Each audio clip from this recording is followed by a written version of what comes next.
हसीना वाजिद हैं, उनको वापस बांग्लादेश के हवाले कर दें। ठीक है। उनको बांग्लादेशी अदालत के मुताबिक जो सज़ा हुई है वो भुगतना चाहिए। नंदे भेजे हुए बांग्लादेश के लोगों को साथ मिलाया हुआ है, उनको पैसे दे रहे, बजट दे रहे, इनके ज़रिए से उनको कंट्रोल कर रहे हैं। क्योंकि नरेंद्र मोदी ने भी और उनकी जो अस्सलाम वालेकुम जी, welcome back to my channel. यहाँ पे जी पाकिस्तानियों की जानिब से बांग्लादेश के लिए बात की जा रही है। पाकिस्तानी बांग्लादेश को सपोर्ट कर रहे हैं। किस तरह हमेशा से ही भारत ने बांग्लादेश के अंदर कोई ना कोई क्यास मचा के रखा है। किस तरह बांग्लादेश के अंदर पॉलिटिकल डिस्टेबलाइजेशन है वो फैलाने की कोशिश की रखी है। लेकिन अब फाइनली जब शेख हसीना बांग्लादेश में नहीं रही तो यहाँ पे बांग्लादेश में पॉलिटिकल जो स्टेबिलिटी है वो होती हुई नज़र आ रही है। यहाँ पे मैच के हवाले से भी भारत ने काफ़ी ज़्यादा बेशर्मी का मुजाहरा किया है और लेकिन यहाँ पे पाकिस्तान ने जिस तरह बांग्लादेश का साथ दिया है और पाकिस्तानी भी इसको पूरी तरह सपोर्ट कर रहे हैं कि पाकिस्तान को बांग्लादेश की सपोर्ट करनी चाहिए और बांग्लादेश के साथ स्टैंड लेना चाहिए। पाकिस्तानियों ने बहुत इंटरेस्टिंग बातें की हैं। आज की रिपोर्ट, आज की वीडियो इस हवाले से है। पहले हम वीडियो देखेंगे। चैनल पे न्यू है तो चैनल को सब्सक्राइब करें और बेल आइकॉन को क्लिक करें। सो चलते हैं, देखते हैं वीडियो, लेट्स गो। हसीना वाजिद हैं, उनको वापस बांग्लादेश के हवाले कर दें। ठीक है। उनको बांग्लादेशी अदालत के मुताबिक जो सज़ा हुई है वो भुगतना चाहिए। नंदे भेजे हुए बांग्लादेश के लोगों को साथ मिलाया हुआ है, उनको पैसे दे रहे, बजट दे रहे, इनके ज़रिए से उनको कंट्रोल कर रहे हैं। क्योंकि नरेंद्र मोदी ने भी और उनकी जो पूरी टीम है उन्होंने अब बांग्लादेश के साथ एक डिप्लोमेटिक सॉल्यूशन की तरफ जाने की वो कोशिश कर रहे हैं। लेकिन तो इंडिया का भी बहुत बड़ा हाथ है इसमें। आप ये नहीं कह सकते इंडिया के बड़े बड़े लोग उधर हैं। इंडिया का एक मेजर, क्या उसका मैं नाम भूल गया, कि अगर इंडिया इसमें इन्वॉल्व है तो क्या जो बांग्लादेश की आर्मी है जो बॉर्डर पे खड़ी है या जो बांग्लादेश की आवाम है वो क्यों मिसाल इनको नहीं रोक। बांग्लादेश और इंडिया का जो बॉर्डर एरियाज़ पे जो लोग थे उनको भी वहाँ पे सिक्योरिटी थ्रेट्स की वजह से वहाँ से माइग्रेशन करनी पड़ी और वहाँ से इंडिया में मौजूद बांग्लादेश इंडियन जो गवर्नमेंट है मुदाखलत करती है। सर हम मुदाखलत करते हैं, इसमें उनका कहना गलत तो नहीं है कि बांग्लादेश वालों का कहना इंडिया वाले उनके खिलाफ बिल्कुल अगेंस्ट पैसे दे रहे हैं, सब कुछ कर रहे हैं। तो नवाजुद को इन्होंने भगा दिया मुल्क से, अब लीडरशिप चेंज हो गई है ना। तो लीडरशिप चेंज होने की वजह से अब ये सिस्टम चल रहा है कि इंडिया जो है ना वो इंडिया के अगेंस्ट हो चुका है। ये जो लीडरशिप आई है तो इंडिया भी अब ज़रूर जो बांग्लादेश में जो गवर्नमेंट है, जो हसीना वाजिद के अपोनेंट्स की जो गवर्नमेंट है उसको तस्लीम करें। उसको तस्लीम करने के बाद ही मैं समझता हूँ ये हालात बेहतर हो सकते हैं। हसीना वाजिद जो है कि बांग्लादेश के जो फरार मुलजिम है उसको वो पनाह दे रहे हैं, आम बांग्लादेश के शहरी को वीज़ा बंद कर रहे हैं। ये तो नहीं होगा ना। अगर आप मोदी है, RSS से, ये जो इंतहा पसंद लोग हैं, हिंदू अच्छे भी है, हिंदू ये नहीं कि सारे हिंदू बहुत अच्छे हैं, लेकिन उनके अंदर जो इंतहा पसंद एक्सट्रीमिस्ट है ना, मैं उनको कह रहा हूँ।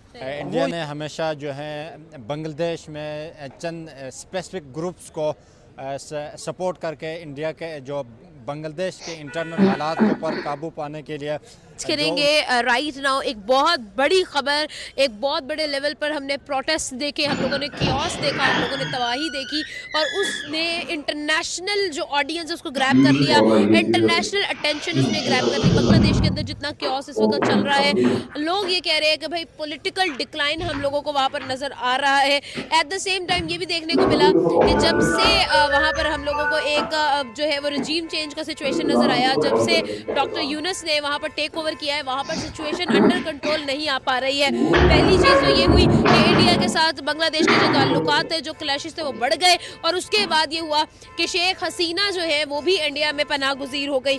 इससे सिचुएशन और मज़ीद बुरी होती गई और बांग्लादेश के लोग, बांग्लादेश की गवर्नमेंट्स इंडिया को ब्लेम करना शुरू हो गई। ब्लेम गेम शुरू हो गया इंटरनेशनल लेवल पे कि भाई हमारे केओस का, हमारी तबाही का जिम्मेदार जो है वो भारत है। इन सब चीज़ों के करते ही भारत के अंदर, बांग्लादेश के अंदर मजीद प्रोटेस्ट शुरू हो चुके हैं। हम अवाम के पास आए हैं ये सवाल लेकर कि क्या वाकई ही में ये जो सारी सिचुएशन है ये इंडिया की तरफ से जो है वो इम्पोज की गई है या फिर बांग्लादेशी जो है वो इंडिया को ड्रैग कर रहे हैं इन सारी सिचुएशन में। अस्सलाम वालेकुम सर, कैसे हैं आप? वालेकुम सलाम, ठीक ठाक। सर आज का हमारा सवाल होगा, हम लोग देख रहे हैं सोशल मीडिया पर, नेशनल मीडियाज़ पर, इंटरनेशनल मीडियाज़ पर के न्यूज़ कवर की जा रही है बांग्लादेश के अंदर तबाही की, बांग्लादेश के अंदर प्रोटेस्ट की। आपको क्या लगता है क्या रीजंस हैं और क्यों आउट ऑफ नोवेयर जो है वो नेबर कंट्रीज़ को जो है वो इसके अंदर ऐड किया जा रहा है? इंडिया और बांग्लादेश की ऐसी कहानी है जैसे हमारी और ठीक है। अब बांग्लादेश के लोग ये चाह रहे हैं कि उनके जो हसीना वाजिद हैं उनको वापस बांग्लादेश के हवाले कर दें। ठीक है। उनको बांग्लादेशी अदालत के मुताबिक जो सज़ा हुई है Right. वो भुगतना चाहिए। ओके। अब देख रहे हैं तो इंडिया का भी बहुत बड़ा हाथ है इसमें। ठीक है। आप ये नहीं कह सकते इंडिया के बड़े बड़े लोग उधर हैं। ठीक है। इंडिया का एक मेजर, क्या उसका मैं नाम भूल गया, वो कह रहा है कि नेपाल की जो गवर्नमेंट गिरी, आज से 1 साल पहले उसने कहा था नेपाल की गवर्नमेंट गिरने वाली। ठीक है। अगर इंडिया इस तरह मुदाखलत नहीं करती है तो सर हम उनका एजेंसी का बंदे एजेंट को कैसे पता चलता है कि सही है। इनकी हुकूमत इस टाइम गिरने। इसी हिसाब से बांग्लादेश की जो हालात है, ठीक है। उनकी आवाम रोड पे आई, सड़कों पे आई, फिर उनकी फौज ने उनके ऊपर गोली नहीं चलाई, ठीक है। अवाम ने कब्जा कर लिया सब कुछ। उसके बावजूद उनका जो कानूनी जो इदारा है, कानून के हिसाब हसीना वाजिद को जो सज़ा होती है वो तो मिलनी चाहिए। सही है। बाकी इंडिया का ये है कि इंडिया तो हर जगह में हाथ रखता है, क्योंकि उनको आगे जो लेकिन देखने में ये आ रहा है ना कि इंडिया की सिक्योरिटी को थ्रेट्स मिल रहे हैं बांग्लादेश की तरफ से। अगर देखा जाए तो डिप्लोमेटिक मिशंस जो हम लोग ढाका में देख रहे हैं, जो चेंजेस हम लोग देख रहे हैं, पॉलिटिकल चेंजेस जो है वो काफ़ी ज़्यादा, आवाम मेरे ख्याल में जो है वो इतने सारे मेजर चेंजेस को बर्दाश्त नहीं कर पाई है, जिसकी वजह से एक बड़ा चेंज जो है वो लोग हजम नहीं कर रहे हैं। और जिस तरह के हम लोगों को रिएक्शंस नज़र आ रहे हैं वो कम्प्लीटली जो है वो कियोस्क की तरफ जा रहे हैं। देखिए, मोदी तो कभी नहीं चाहेगा पाकिस्तान और बांग्लादेश जो भी मुसलमान मुल्क हैं वो आपस में इनकी फ्रेंडशिप हो जाए, तो उस वजह से अब बांग्लादेश एवं तो किसी के ऊपर इल्ज़ाम नहीं लगाती है कि इसकी वजह से हो रहा है या उसके उनकी वजह से हो रहा है।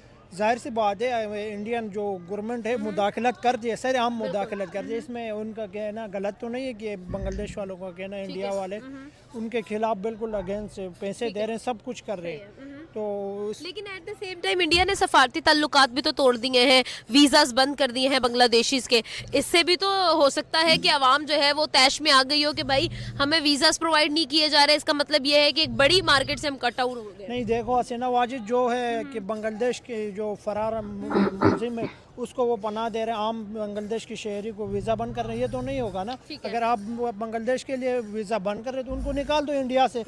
हम ये नहीं कहते हैं कि आप उसको उठा के बांग्लादेश के हवाले कर दो, वो किसी और मुल्क जाए, दुबई चले जाए, सऊदी अरब चले जाए, कतर चले, कहीं भी चले जाए, लेकिन उनका हक ये है कि अगर आप इस तरह शामिल नहीं है, आप इनके आम शहरी को वीज़ा नहीं देते, जो उनके एजेंट उनके लिए काम करते जैसे हसीना वाजिद ने काम किया, तो उनको वो अपने पास रख के राइश दिया, सब कुछ दिया, तो उसमें बांग्लादेशियों का बहुत हक है। बिल्कुल हक है। लेकिन आपको नहीं लगता कि अगर हम लोग बांग्लादेश की तरफ देखते हैं तो बांग्लादेश अगर एंटी इंडिया सेंटिमेंट्स को इस्तेमाल करेगा और एंटी इंडिया सेंटिमेंट्स पर काम करेगा, तो आपको क्या लगता है कि वाकई ही में बांग्लादेश इस चीज़ को अफोर्ड कर सकता है राइट नाउ? नहीं, बांग्लादेश अफोर्ड करे ना करे, लेकिन मुदाखलत इंडिया करती है। अब बात यह है कि उनके भी जो लोग एजेंसियां, इंडिया की एजेंसियां बांग्लादेश में हैं, तो बांग्लादेश उनको कह रही, और बांग्लादेश कैसे ऐसे जो छोटे छोटे बच्चे तंजीम बना रहे थे वो आज उभर के ऊपर आ रहे हैं, जो ऊपर आ रहा है उसको मार देते हैं। उसकी वजह यही है कि कोई ना कोई किसी न किसी का हाथ है, वरना किसी की हिम्मत नहीं कि कोई आपकी कोई तंजीम के तुलवा 10 साल पहले जो एक आम तालिब इल्म था। देखिए ना, अब इंडिया ने एक मैसिव इन्वेस्टमेंट जो है वो इंडिया में की, बांग्लादेश में की हुई है। उनकी राइस की एक्सपोर्ट्स, वहाँ पर जो है बिजली की पैदावार और अदानी ग्रुप की वहाँ पर जो है इन्वेस्टमेंट्स हैं। उसके बाद अगर हम ये बात करें कि इन्वॉल्वमेंट ना की जाए तो ये कैसे हो सकता है? इन्वॉल्वमेंट तो उनकी बनती है जितनी इन्वॉल्वमेंट की गई है। और साथ ही साथ ये भी सवाल है मेरा कि क्या इंडिया ने अंडर एस्टिमेट कर दिया था कि भाई बांग्लादेशी अवाम जो है वो गुस्से की तेज़ नहीं होगी तो हम जो भी चाहें कर सकते हैं? नहीं, देखिए, कोई भी एजेंसी का बंदा आपके मुल्क में कोई काम करने आता तो वो इसलिए नहीं आता है कि वो चावल बेचने आया या दाल बेचने आया।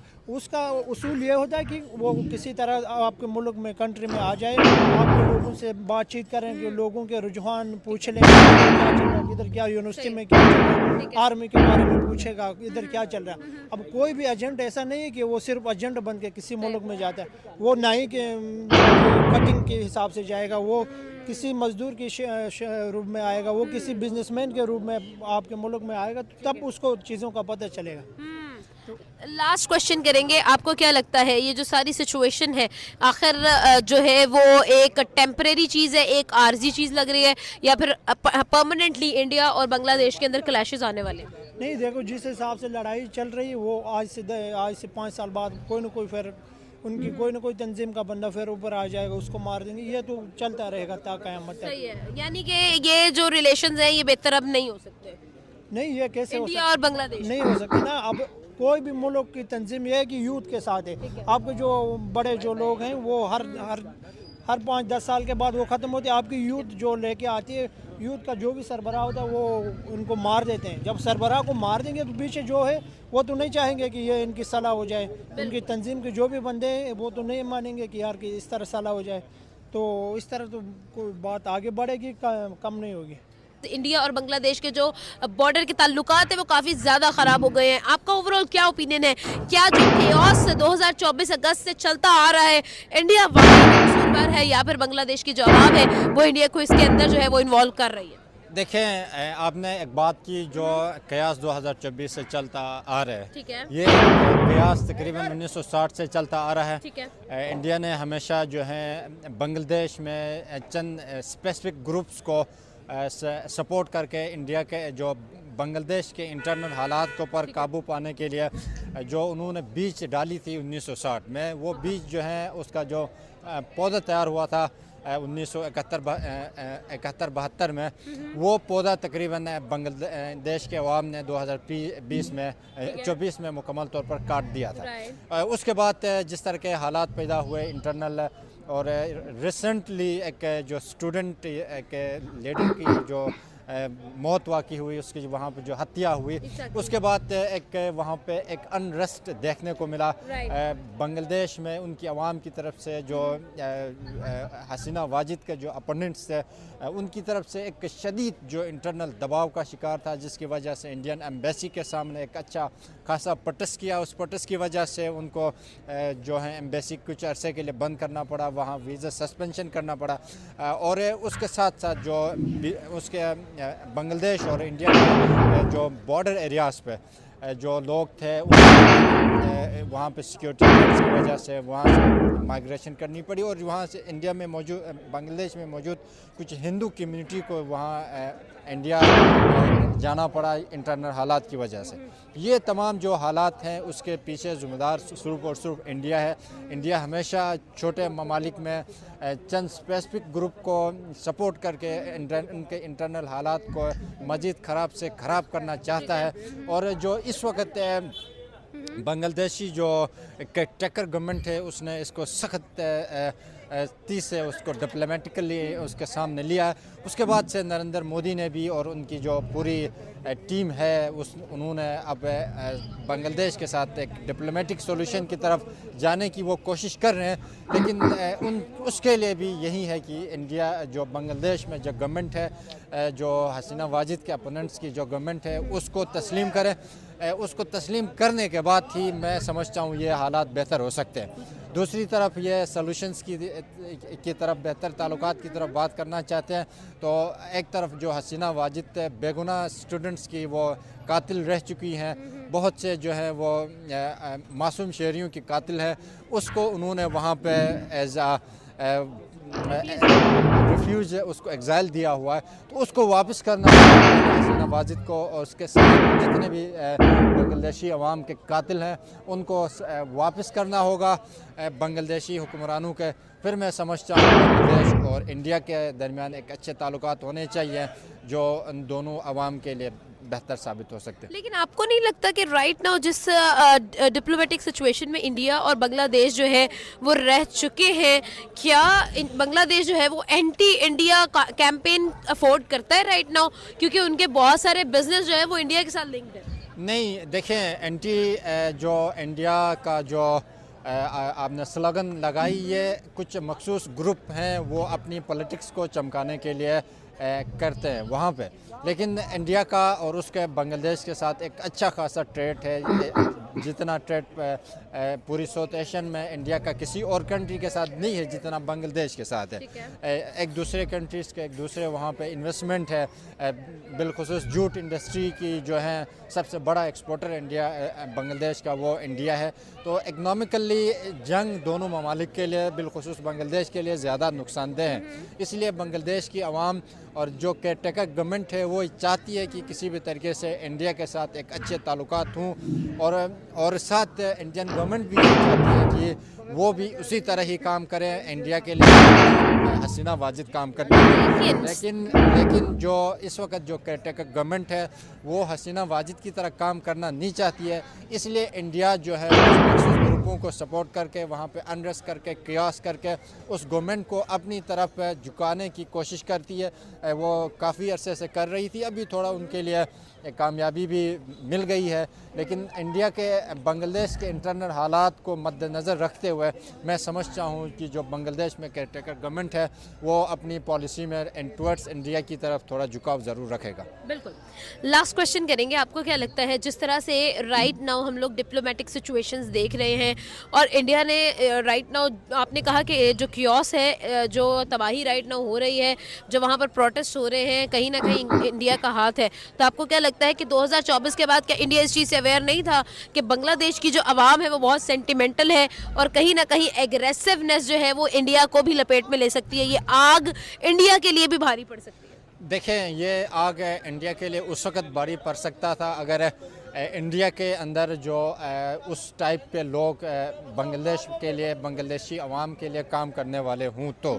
लेकिन ये जो है आउटसाइड द बॉर्डर है, आउटसाइड द बॉर्डर जितनी भी सेंटिमेंट हो उसका इंडिया के लिए इकनॉमिकल वहाँ का ट्रेड रूट डिस्टर्ब हो सकता है, उसके अलावा और कोई रूट डिस्टर्ब नहीं हो सकता है। ये इंडिया के लिए इसका नुकसानदा नहीं है और इसका ज़्यादा से ज़्यादा जो नुकसान है वो इवन खुद बांग्लादेश के लिए, कारोबार के लिए है। वहाँ का जितने हालात ज़्यादा ख़राब होंगे, इंटरनेशनल इन्वेस्टमेंट नहीं आएगा, इंटरनेशनल कारोबार नहीं आएगा, इन्वेस्टर्स अपना इन्वेस्टमेंट वहाँ से निकाल के किसी दूसरे तीसरी कंट्री में शिफ्ट कर लेंगे। चूँकि बांग्लादेश इस वक्त जो है टेक्सटाइल इंडस्ट्री में पूरी दुनिया में क्वीन के तौर पर जानी जाती है। तो जो है टेक्सटाइल जो इन्वेस्टर्स के लिए अल्टरनेटिव रूट्स हैं, अल्टरनेटिव ऑप्शंस हैं, इनमें पाकिस्तान समेत बहुत सी और भी मार्केट्स हैं, वहाँ पे वो अपना इन्वेस्टमेंट वहाँ पे शिफ्ट कर सकते हैं। इसलिए जो है वो बांग्लादेश समझता है कि ज़्यादा अनरेस्ट रहने की सूरत में बांग्लादेश में जो इकनॉमिकल कयास है वो मज़ीद बढ़ सकता है। इस वजह से जो है बांग्लादेशी गवर्नमेंट जो है ज़्यादा से ज़्यादा इंडिया की तरफ एक अच्छे ताल्लुकात रखने के ख्वाह हैं। बिल्कुल ऐसा ही है। क्या बांग्लादेश अगर इंडिया के साथ डिप्लोमेटिक ताल्लुकात बहाल नहीं होते हैं तो जो डिक्लाइन आने वाला है उसके लिए तैयार होगा? देखें, उसका तो उनका जो इस वक्त करंट जो मिनिस्टर हैं वो उसको इकनॉमिकल एक्सपर्ट्स के तौर पर जाना जाता है। उसने इसके ऊपर कोई प्लानिंग, कोई ना कोई सोच तो की हुई होगी कि उसमें कैसे सिचुएशन को हैंडल करना है, कैसे करना है। इसमें अल्टीमेटली जो नुकसान होगा जनरल पब्लिक का होगा, क्योंकि जनरल पब्लिक को महंगाई की सूरत में, अनएम्प्लॉयमेंट की सूरत में और दूसरी तीसरी फॉर्म की सूरत में जो है वो उसको खुमियाजा भुगतना पड़ता है। ऊपर बैठे हुए चंद हुक्मरानों को क्या है। दो मिसाल सजेशन है, एक इंडिया इसमें इन्वॉल्व हो सकती है और दूसरी इन्वॉल्व नहीं हो सकती है। क्योंकि अगर इंडिया इसमें इन्वॉल्व है तो क्या जो बांग्लादेश की आर्मी है जो बॉर्डर पे खड़ी है या जो बांग्लादेश की आवाम है वो क्यों मिसाल इनको नहीं रोक रही है ना। दूसरी बात ये कि इंडिया जो है ना अपने कारिंदे भेजे हुए बांग्लादेश के लोगों को साथ मिलाया हुआ है, उनको पैसे दे रहे, बजट दे रहे, इनके ज़रिए से वो उनको कंट्रोल कर रहे हैं। क्योंकि हर मुल्क में कुछ लालची लोग होते हैं जो दुश्मन के इशारों के ऊपर चलते हैं, अपने मुल्क की मफाद को छोड़ के अपने ज़ाती मफाद को तरजीह देते हैं। ये दो राय मेरी है, इसमें दो सजेशन है। तो इसमें अब हो भी सकती है, नहीं भी हो सकती है। लेकिन जो मुझे लग रहा है क्योंकि जो किसी भी मुल्क का सिचुएशन होता है वो उनके लीडर के ऊपर डिपेंड करते हैं। सही है। अब जैसे पाकिस्तान में जुल्फ़िकार अली भुट्टो और शेख मुजीब रहमान थे, उन दो लोगों के अपने ज़ाती मफाद की वजह से पूरा मुल्क हमसे अलग हुआ था, एक न्यू कंट्री बना था। और इसी तरह फिर जब बांग्लादेश में मिसाल अभी गवर्नमेंट चेंज हुई है, हसीना वाजिद को इन्होंने भगा दिया मुल्क से, अब लीडरशिप चेंज हो गई है ना। तो लीडरशिप चेंज होने की वजह से अब ये सिस्टम चल रहा है कि इंडिया जो है इंडिया के अगेंस्ट हो चुका है। ये जो लीडरशिप आई है तो इंडिया भी अब ज़रूर सदस्य करे ताकि इनकी गवर्नमेंट जो है ना वो उनको करे। सही है। गवर्नमेंट के ऊपर अपना जो है ना वो करे, अपना दबाव यानी अपना असर डाले ताकि वो इंडिया के साथ अच्छे रिलेशन बनाए। आपको नहीं लगता कि जिस तरह की राइट नाउ हम लोग जो है ना कियोस देख रहे हैं, जो हम लोग तबाहियां देख रहे हैं, जो लोगों के अंदर हम लोग गुस्सा देख रहे हैं, इंडिया को नहीं पता था कि अवाम जो है वो बहुत ज़्यादा जो है सेंटिमेंटल है और इस तरह की आग के अंदर हाथ डालना तो वो आपको ही नुकसान देगा। 2024 के अंदर यही अवाम का गुस्सा ये लोग देख चुके हैं, उसके बाद इंडिया क्यों इन्वॉल्व होगा? इंडिया इसीलिए इन्वॉल्व होगा क्योंकि किसी भी मुल्क के अगर आप इकोनॉमिकली आप उसको वीक करेंगे ना ठीक है। तो वो मुल्क वीक हो जाएगा। अब अगर कोई मुल्क इकोनॉमिकली, अब अमेरिका क्यों तरक्की कर रही है, पहले हमें इस बात को सोचना होगा। अमेरिका में ये है कि जब ट्रम्प जीतता है तो उसका जो अपोजिट लीडर होता है वो उसको तस्लीम करता है। अब यहाँ पे ज़ोरान ममदानी मिसाल वो जीत गया, उनके जितने भी अपोजिट लोग थे उन्होंने मान लिया, हालांकि डोनाल्ड ट्रम्प ने भी मान लिया। पाकिस्तान, बांग्लादेश, इंडिया, यहाँ पे चूँकि एजुकेशन कम है, लोगों को पता नहीं है, किसी की जज्बाती लोग है, किसी की बातों में आ जाते हैं। अब इंडिया वाले लोग जो है हमारे पठानों को बहुत सपोर्ट कर रहे हैं। सही है। हम लोग समझते हैं इंडिया जो है ना वो हमारे करीबी दोस्त है, हालांकि इंडिया हमारा दुश्मन है। ठीक है। वो सिर्फ अपने मफाद के लिए लोगों को जो है ना वो करते हैं, सही है। अपने मफाद के लिए। अब पाकिस्तान वाले जो है ना वो सिक्कों को सपोर्ट कर रहे हैं। ठीक है। तो ये मुल्की सियासत होती है, इनमें बड़ी जो है ना सोच समझ के इनको प्लानिंग करनी होती है। अब जैसी लीडरशिप वो उनको जो है ना कमजोर कर रहे हैं ताकि आवाम का इनके ऊपर भरोसा ख़त्म हो जाए, वापस हसीना माजिद को बुलाए, वापस जो है ना रिजीम चेंज करे, ये इनका सिस्टम है। बिल्कुल ठीक है। लास्ट क्वेश्चन, क्या इस वक्त जिस सिचुएशन में, जिस क्राइसिस में जो है हमें बांग्लादेश नज़र आ रहा है, क्या राइट नाउ अफोर्ड करता है कि इंडिया को जो है वो ब्लेम किया जाए या एंटी इंडिया कैंपेन को रन किया जाए? जी होनी चाहिए, क्योंकि पाकिस्तान में भी दहशतगर्दी इंडिया पे लाती है। इंडिया जो है ना अपनी फंडिंग करती है, ठीक है। हमारे मुल्क को कमज़ोर करती है, आर्मी के ख़िलाफ़ लोगों को उकसाती है। ठीक है। कोई भी गवर्नमेंट में आना चाहता है पहले आर्मी के ख़िलाफ़ बात करता है।